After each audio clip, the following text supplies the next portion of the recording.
And people have called Ohio over time a flyover state.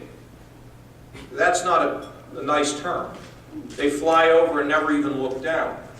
So the time when I came into office, I realized this, but never even realized the depth of the problem until Mark Kwame became our Director of Department of Development, and on the day he was sworn in, 3 companies called saying they were leaving the state.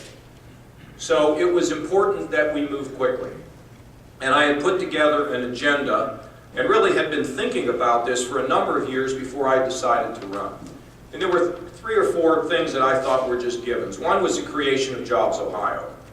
We have a Department of Development that moves at the speed of the statute. When you move at the speed of the statute, you see turtles passing you by, okay? I decided that it was important, along with my team, that we're able to move at the speed of the market, not at the speed of lawmaking. And so JobsOhio is designed to create an independent, not-for-profit entity, which, by the way, passed almost unanimously in the Ohio Senate and on strict party line votes in the Ohio House. I don't know what's going on in the House, because the water must be bad.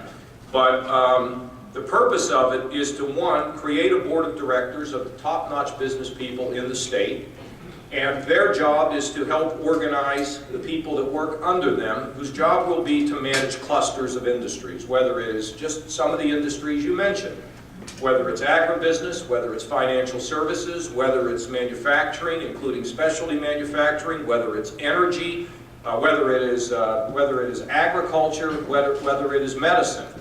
And we want to hire the best and the brightest.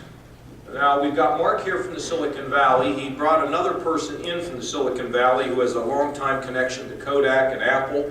We believe we're going to get an energy expert from the state of Wyoming because we have great opportunity with Marcellus and Utica Shale in the eastern part, and we know that oil and gas is important to you. It needs to be taken advantage of and developed appropriately. And we believe we will have somebody moving in here who has great experience in financial services.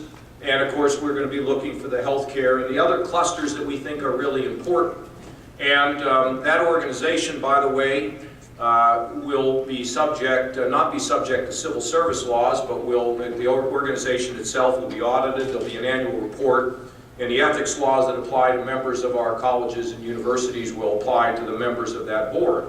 So there'll be appropriate transparency and accountability.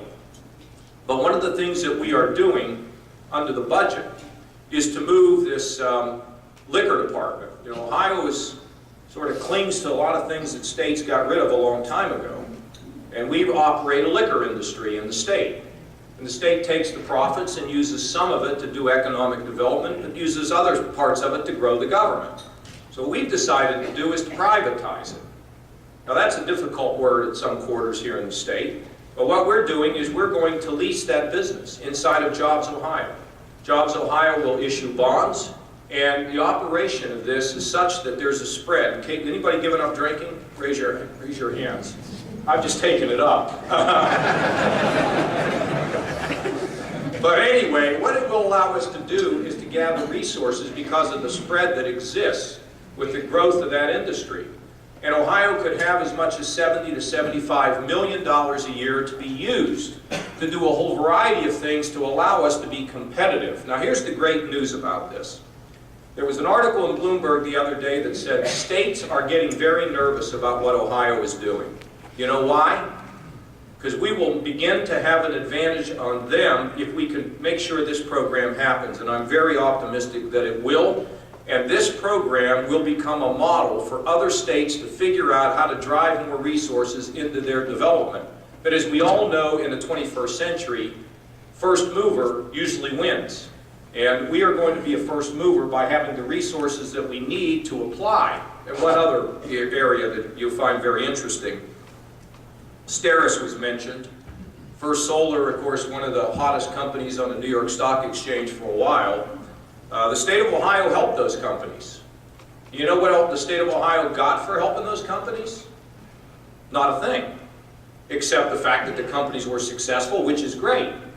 And had we taken a 10% stake in First Solar, we would now have a stake worth about $150 million. Wouldn't you like to have about $150 million in the bank to go out and attract other companies or to help companies here to expand? That's precisely what we want to do. It's actually a 21st century idea at a time in this state when we need all the 21st century ideas we can get.